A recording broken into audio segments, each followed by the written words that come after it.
Imagine standing in a bustling port city in Southeast Asia nearly 2,000 years ago. Ships from India and China are arriving, their hulls laden with silks, spices, and precious goods. Here, in the early kingdoms of what we now call Cambodia, a new idea was taking hold. Instead of just trading goods for other goods, a system known as barter, people began using small, specially marked pieces of metal. This was a revolutionary concept. These early coins were not just convenient. They represented a shared understanding of value. They made trade simpler, faster, and more reliable, connecting the ancient Khmer people to a vast network of commerce that stretched across the continent. These were the very first whispers of a monetary system in the region. The earliest forms of currency found in Cambodia date back to the Funan period, a powerful maritime kingdom that flourished from the 1st to the 7th century AD. Archaeologists have unearthed fascinating examples of these proto-coins, often made from a mix of metals like silver, tin, or pewter. They weren't always perfectly round like the coins we use today. Many were simple stamped pieces of metal, bearing symbols that held deep meaning for the people who used them. These symbols might represent the sun, a sacred animal, or a particular deity. Each mark was a guarantee of the coin's worth, backed by the authority of the local ruler who issued it. This was a massive step forward, turning simple metal into a trusted medium of exchange for everyone. These early coins tell us a powerful story about the societies that created them. The metals used, often sourced from distant lands, show just how connected the Funan kingdom was to international trade routes. The presence of silver coins, for instance, points to strong economic ties with India, where silver coinage was already well established. The designs stamped onto the metal give us clues about their beliefs and power structures. A coin bearing the image of a conch shell or a swastika-like symbol connects directly to the Hindu and Buddhist traditions that were spreading throughout Southeast Asia at the time. These small metal discs are not just money. They are historical documents, tiny windows into a world that existed long before the famous temples of Angkor. The transition from a pure barter economy to one that included coinage was a gradual process. For a long time, both systems likely existed side by side. A farmer might trade a basket of rice for some pottery, but a merchant might use silver coins to buy a large shipment of exotic spices from a foreign trader. The use of coins was probably more common in the thriving coastal trading hubs, where people from different cultures needed a standardized way to do business. In the rural inland areas, bartering for daily necessities remained the norm for centuries. But the seed had been planted. The idea of using metal as money had arrived in Cambodia, and it would shape the region's economic destiny for centuries to come. History often hinges on small, remarkable discoveries, and in the world of Cambodian numismatics, few finds are as electrifying as the gold coin of Isanavarman I. This single, precious object, dating back to the 7th century, is a game-changer. It's the earliest known coin that can be definitively linked to a specific Khmer ruler. Isanavarman I was a powerful king of the Chenla kingdom, which succeeded the Funan. He was a great builder, and his capital, Isanapura, known today as Sambor Praekuk, was a sprawling city of magnificent brick temples. Finding a gold coin bearing his name confirms that his power was not just military and religious, but also economic. He was a king who could literally stamp his authority onto gold. This incredible coin is a masterpiece of early Khmer craftsmanship. On one side, it features a portrait believed to be that of the king himself, a powerful statement of royal authority. On the other side, it bears inscriptions in the ancient Pallava script, which was borrowed from southern India. These inscriptions clearly state the king's name, Isanavarman. The very existence of such a high-value coin tells us that his kingdom was prosperous enough to mint its own gold currency. Gold was the ultimate status symbol, used for international trade, royal gifts, and religious offerings. This wasn't a coin for buying bread in the local market. It was a symbol of immense wealth and power, designed to impress other kingdoms and powerful merchants. The discovery of this coin completely reshaped our understanding of the Chenla period. Before it was found, historians debated whether these early Khmer kingdoms had a formal monetary system. Some believed they relied solely on barter, or used foreign coins, like those from India. The coin of Isanavarman I provided concrete proof. It showed that local rulers were not just adopting foreign practices, but were creating their own distinct currency. The style and symbolism on the coin are uniquely Khmer, even as they show influences from the wider region. It's a testament to a confident and sophisticated civilization. one that was a major player in the political and economic landscape of 7th century Southeast Asia. More than just a piece of money, this gold coin is a connector. It links the Chenla kingdom to the great trade networks of the time. Gold was the universal currency of long-distance trade, and a Khmer king issuing his own gold coins meant he was participating in this globalized economy at the highest level.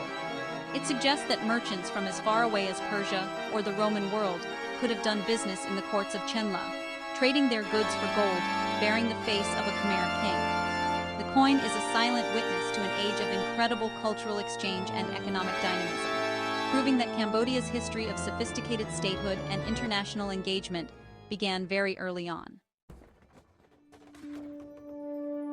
After the promising start with early coinage, something strange happens in Cambodian history. As we move into the glorious Angkorian period, from the 9th to the 15th century, the evidence for a standardized, state-issued coin system largely disappears. This is a fascinating puzzle. The Khmer Empire at its height was one of the most powerful and sophisticated civilizations on Earth, building monumental temples like Angkor Wat and controlling a vast territory. They had incredible engineers, artists, and administrators. So, why don't we find caches of Angkorian coins? It seems that for centuries, the mighty empire reverted primarily to other forms of exchange, leaving a long silence in its numismatic story. Instead of coins, the Angkorian economy appears to have run on a combination of barter and bullion. Barter, the direct exchange of goods and services, would have been the backbone of daily life for most people. A farmer would trade rice for fish, a potter would trade pots for textiles, and so on. For larger transactions, the Khmer likely used bullion, raw, unminted precious metals like gold and silver. These metals were valued by their weight and purity. A merchant might carry a small set of scales to weigh out a specific amount of silver to pay for a valuable item. Chinese diplomat Zhou Deguan, who visited Angkor in the late 13th century, wrote detailed accounts of life there, but he makes no mention of local coins being used for trade. This lack of coinage might seem like a step backward, but it may have suited the empire's economic structure. The Angkorian state was a highly centralized, agrarian society. The king controlled vast amounts of land and resources. Wealth was measured less in cash and more in land, rice production, and control over labor. Taxes were often paid in kind, such as a portion of a farmer's rice harvest. In this context, a complex monetary system might have been unnecessary for the state to manage its internal economy. The focus was on accumulating resources and manpower to build temples and fund military campaigns, not on facilitating a market economy in the modern sense. Bullion was sufficient for foreign trade and large-scale royal transactions. So, what happened to the coin-making traditions of the earlier Funan and Chenla periods? It's possible they simply fell out of use as the economic and political priorities of the empire shifted. Perhaps the rulers of Angkor saw no need to continue minting coins when tribute and taxes in the form of goods were flowing into their royal storehouses. The silent centuries of Cambodian coinage are not necessarily a sign of economic decline, but rather a reflection of a different kind of economy. It was an economy built on agricultural wealth and royal power, where the grand temples themselves were the ultimate expression of the kingdom's riches, not small discs of metal. This makes the return of coinage centuries later even more significant. For nearly 1,000 years, Cambodia went without a major state-issued currency of its own. The Great Khmer Empire rose and fell using barter and bullion. But in the mid-19th century, that all changed. A visionary king named Ang Duong came to the throne in 1841 and set about modernizing his kingdom, which had been weakened by centuries of conflict with its neighbors. One of his most important and lasting reforms was the introduction of Cambodia's first modern, mass-produced silver coins. This was a bold statement. It was King Ang Duong declaring to the world that Cambodia was a sovereign nation with its own distinct identity and a modern economy. This was the birth of the Cambodian Taikal. The coins were minted around 1847, and they were a radical departure from anything seen before. They were struck using modern machinery, likely with technical help from Europe, resulting in uniform and beautifully crafted pieces. The main coin was the silver 1 taikal, but there were also smaller denominations, including the 1/4 taikal, 1/8 taikal, and 1/16 taikal, allowing for transactions of all sizes. This was a complete monetary system, designed for everyday use by the general population. The coins were decorated with powerful national symbols. The most prominent image was the Hamza, a mythical bird that represented royalty and purity, firmly linking the currency to the king and the nation's spiritual beliefs. The creation of the tikal was a deeply political act. At the time, Cambodia was caught in a difficult position between its powerful neighbors, Siam, modern Thailand, and Vietnam. Both countries exerted significant influence and their own currencies circulated widely within Cambodia. By creating his own coins, King Ang Duong was pushing back against this foreign dominance. He was asserting Cambodia's economic independence. The tikal was a message to his own people and to the outside world that Cambodia was not merely a vassal state, but a kingdom with its own ruler, its own laws, and now, its own money. It was a powerful tool for forging a sense of national unity and pride. The impact of these coins was profound. For the first time in centuries, Cambodians had a reliable, government-backed currency for trade. This helped to standardize prices and stimulate the economy.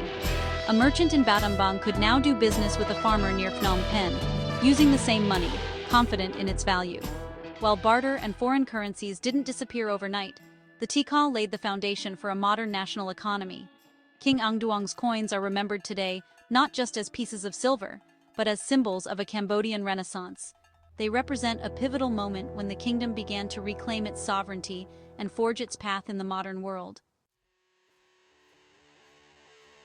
King Ang Duong's monetary revolution was a powerful symbol of Cambodian sovereignty, but it was soon overshadowed by a new global force, European colonialism. In 1863, just a few years after the tikal was introduced, Cambodia became a protectorate of France. This political shift brought sweeping changes to every aspect of life, including the money people used.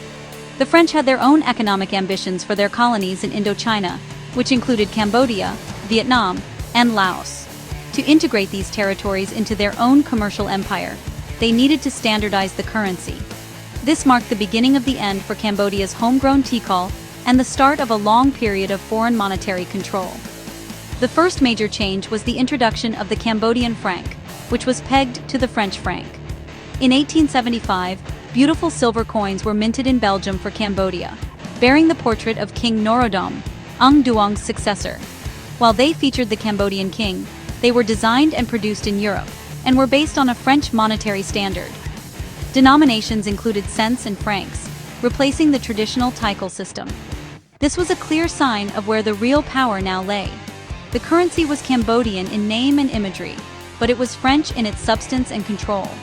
The era of independent Cambodian coinage was over, at least for the time being. The system changed again in the 1880s when France consolidated its control over the region and created French Indochina. To unify the economy of this new colonial entity, they introduced a single currency for the entire region, the French Indochinese piastre. This new currency, often called the piastre de commerce, was designed to facilitate trade across Vietnam, Cambodia, and Laos, and to connect the region's economy more closely with France. The locally minted Cambodian franc was phased out, and the piastre became the sole legal tender. For the average Cambodian, this meant that the money in their pocket was no longer specifically Cambodian, but was a currency shared with their neighbors under French rule. This colonial monetary policy had a lasting impact. It effectively dismantled Cambodia's nascent national currency system and replaced it with one designed to serve the interests of a foreign power. The beautiful silver tikals of King Ang Duong became historical artifacts, relics of a brief moment of monetary independence. The piastre would remain the dominant currency in Cambodia for over 70 years, right up through 2 world wars and until the struggle for independence began in the mid-20th century. The colonial period created a long gap in the history of purely Cambodian money, a gap that would only be filled when the country finally regained its freedom. After decades of French rule, Cambodia finally achieved its independence in 1953. With this newfound freedom came the urgent task of nation building, and a crucial part of that was creating a new national currency. A country needs its own money. It is a fundamental symbol of sovereignty. In 1955, Cambodia left the French Indochinese currency union and introduced a brand new monetary unit, the riel. The name itself is thought to have ancient roots, possibly deriving from a small, high-value silver fish, the riel, that was used for exchange on the Great Tonle Sap Lake for centuries. The birth of the riel was a moment of immense national pride, marking a clean break from the colonial past and the return of monetary independence. The first series of riel coins and banknotes was introduced with great fanfare. The coins, minted in aluminum and bronze, came in denominations of 10, 20, and 50 centimes, later called sen. These coins were designed for everyday transactions, allowing people to buy small items in the market with their own national money. The designs on these new coins and notes were carefully chosen to celebrate Cambodian culture and identity. They featured iconic images such as the magnificent Angkor Wat, the national emblem, and scenes of rice farming, reflecting the country's ancient heritage and its agricultural backbone. This was money that looked and felt truly Cambodian. However, the story of the riel has been a turbulent one. Decades of civil war and the brutal Khmer Rouge regime from 1975 to 1979 completely destroyed the country's economy and social fabric. The Khmer Rouge fanatically abolished money altogether, blowing up the National Bank building in Phnom Penh, and forcing the entire population into a primitive agrarian society where currency had no place. When the regime was overthrown, Cambodia had to start from scratch once again. The riel was reintroduced in 1980, but the economy was in ruins, and years of instability had shattered public confidence in the local currency. In the decades since, the use of coins in Cambodia has dramatically declined. While the National Bank of Cambodia has issued coins in various denominations over the years, most recently in 1994, they are rarely seen in circulation. The economy has become highly dollarized, meaning the US dollar is used for most medium to large transactions, from paying for a meal in a restaurant to buying a motorbike. The Cambodian riel is used, but mostly in the form of low-value banknotes for small change. The high inflation of past decades made low-value coins impractical, and today, most Cambodians go about their daily lives without ever touching a coin. The dream of a coin-based economy has given way to the practical reality of a world dominated by banknotes and foreign currency. While Cambodian coins are rarely used in daily commerce today, their story is far from over. In fact, for a dedicated group of people, these small metal discs are more valuable than ever. Collectors, historians, and museum curators are the modern-day guardians of Cambodia's numismatic heritage. They painstakingly search for, study, and preserve the coins that have survived the centuries. Each coin, whether it's an ancient Funan silver piece or a 19th-century Tikal, is a tangible link to the past. Holding one in your hand is like holding a piece of history, a silent witness to the rise and fall of kingdoms, the turmoil of war, and the birth of a nation. The scarcity of many Cambodian coins makes them particularly fascinating. The gold coin of Isanavarman I is unique, a national treasure of immeasurable value. The silver tikals of King Ung Duong are also highly sought after by collectors. Finding one in good condition is a rare treat. This scarcity tells a story in itself. It speaks of the turmoil Cambodia has endured. Many coins were likely melted down for their metal content during periods of poverty or conflict. Others were simply lost to the soil over centuries, waiting to be rediscovered. The small number of surviving specimens means that each one is a precious historical document, offering clues that cannot be found in written texts alone. Museums, both in Cambodia and around the world, play a crucial role in this preservation effort.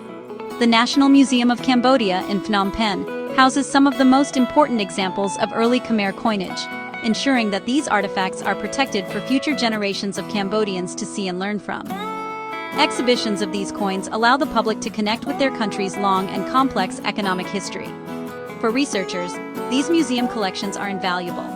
They can study the metallurgy, iconography, and inscriptions to piece together the puzzle of Cambodia's past, confirming trade routes, identifying rulers, and understanding cultural influences. For private collectors, the hunt for Cambodian coins is a passion. It's a journey of discovery that can lead them to dusty market stalls in Southeast Asia or high-end international auctions. These collectors often become experts in their own right, sharing their knowledge through books, websites, and forums. They are part of a global community dedicated to keeping this history alive. By assembling and documenting their collections, they are not just hoarding treasure. They are creating a vital archive. They are ensuring that even if these coins are no longer in our pockets, their stories will not be forgotten.